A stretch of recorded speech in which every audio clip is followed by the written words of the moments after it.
Good afternoon. This is Jessie Cannon-Wallace, aka Ben's Blogger, and I find myself today at Mercedes-AMG Product Expert Training. The focus of our training this year is the 22 Mercedes-AMG SL, which you see pictured here wearing camo. I have seen it uncamoed now, and it is even more beautiful. But I thought I would take a moment and tell you everything I have learned so far. I am only halfway through my day of training, so I do not know everything yet, and there are still things that have not been finalized. So everything I am saying today is preliminary, specific to the U.S. market, and subject to change and change without notice. All right, so what we are looking at here is the Mercedes-AMG SL. There will be two versions for the U.S. market initially as a 22. They will be the SL55 and the SL63. Both are V8s. This is the M177 engine, the 4-liter V8 bi-turbo. The SL55 will make 469 horsepower. The SL63 will make 577. So it is actually the same engine block producing different horsepower for each model. This is a 2+2, as you have heard. Mercedes has released official pictures of the interior, so none of this is secret. And it is a heritage item. The 2+2 is something we have had before, as is the very controversial soft top. So this is a triple air acoustic soft top, which you are familiar with from all of our other cabriolets. It can go up and down in 12 seconds while going up to 31 miles per hour. It allows for more interior volume, more trunk space, more flexible design for the AMG elements they wanted to incorporate. Looks great, is super quiet. No concerns about that. All right, just in case I did not mention it, this is the R232 chassis and the fourth vehicle exclusively designed by AMG. The first three being the SLS and the both GT versions. All right, so there will be two versions of each model. The 55 and the 63 will both have a luxury line or an AMG line available to them. And the goal is some are more track focused, some are more luxury focused.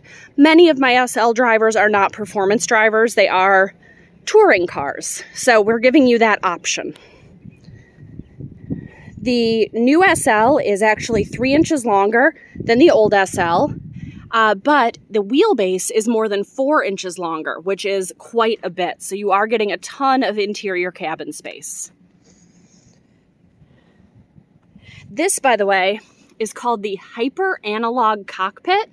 It is 2 digital screens, the big tablet, which you've seen in the S-Class, and then the screen behind the steering wheel is electronic as well. Absolutely gorgeous. This one's open. All right, let's take a look. So the 2+2 seating. Yeah, it's tiny. We don't actually think you're going to sit there. Somebody could, absolutely. When I was a kid, I sat in the back of an SL, not a problem. But mostly bags, shopping, small dogs, 7-year-olds. Those will fit back there. It does have the ISOFLEX system for car seats if you really want to give it a go. This happens to be, I'm guessing, Sienna interior. The other had the red. And there are quite a few other versions here that I can show you. None of them are badged, none of them are labeled, and honestly, I cannot tell a 55 apart from a 63 just yet. It will be a contenting question, so the 55 will have a different suspension, some different options. The 63 will be a little more track ready, so that's what we're looking for in the difference between the models. In my experience so far, I really like those wheels. I have driven them on the track. Check this out. Here comes one.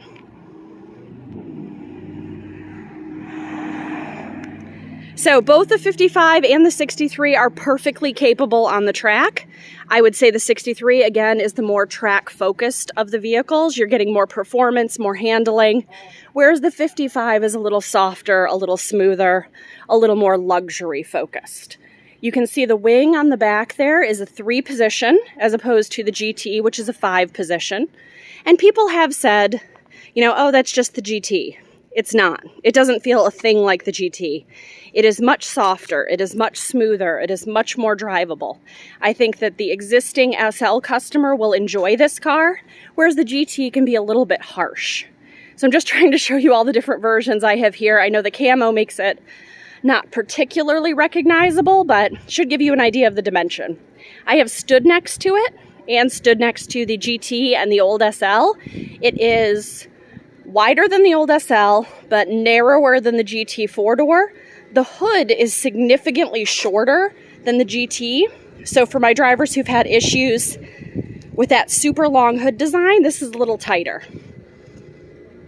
This looks like sun yellow, which has not been a choice before. Kind of gorgeous, right? And then hopefully you're taking in the different wheel designs as we go.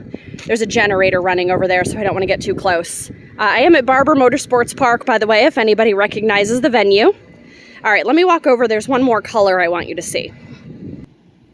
All right, so here's one more in a gorgeous matte bronze color. I think I've seen this on a G-Wagon. Speaking of which, China blue, so pretty.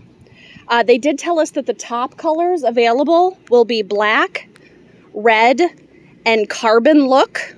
I have not seen anything but the black top. Everything here has the black top. I did watch them put the top up and down, and I would say it is virtually identical to how the top works on the GT Roadster. So if you've seen that function, you know how it works. The seats are cushy and comfortable. Again, compared to the GT, this is much more of a driver car. You can see they're much thicker than the GT was.